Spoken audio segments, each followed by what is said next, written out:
ঋণের বোঝায় যারা জর্জরিত, বিষ্ণু ইসলাম চমৎকার একটা দোয়া শিখিয়েছেন। আমাদের অনেকে ঋণের বোঝায় জর্জরিত, আছে না নাই? এদিকে কেউ আছেন? থাকলে হাত তোলার দরকার নেই, থাকলে এই দোয়াটা পড়বেন। এক সাহাবীর নাম আবু উমামা, নামাজের ওয়াক্ত ছাড়া উনি মসজিদে যেয়ে বসে আছে। বিষ্ণু বললেন, কিরে আবু উমামা, নামাজের তো ওয়াক্ত হয় নাই, মসজিদে কি? সাহাবী বলে, হুমুমুন লাজিমাতনি ওয়া দুয়ুন। নবী গো, ঋণের বোঝায় এমন টেনশনে আছি, ঘরে থাকতে পারলাম না, মসজিদে চলে আসছে। বিষ্ণু বলেন, আমি কি তোমার এমন একটা দোয়া শিখাবো যেটা পড়লে আল্লাহ তাআলা তোমার ঋণের বোঝা হালকা করে দিবেন?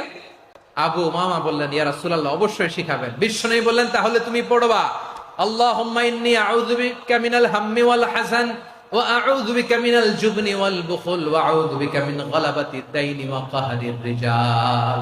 ও আল্লাহ, তোমার কাছ থেকে দুশ্চিন্তা থেকে পানাহ চাই, কৃপণতা, ভীরুতা, অলসতা, কার্পণ্যতা, এই সব কিছু থেকে, মানুষের কঠোরতা, আমার উপর মানুষের আধিপত্য এবং ঋণের বোঝা থেকে পানাহ চাই।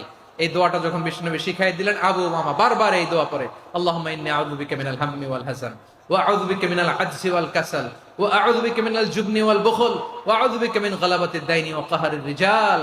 আবু মামা বলে, এই দোয়া আমি পড়তে লাগলাম আর পড়তে লাগলাম, কিছুদিন পরে দেখা গেল বিষ্ণুনবীর শেখানো এই দোয়ার বদৌলতে আল্লাহ তাআলা আমার সব ঋণ পরিশোধের ব্যবস্থা করে দিয়েছেন।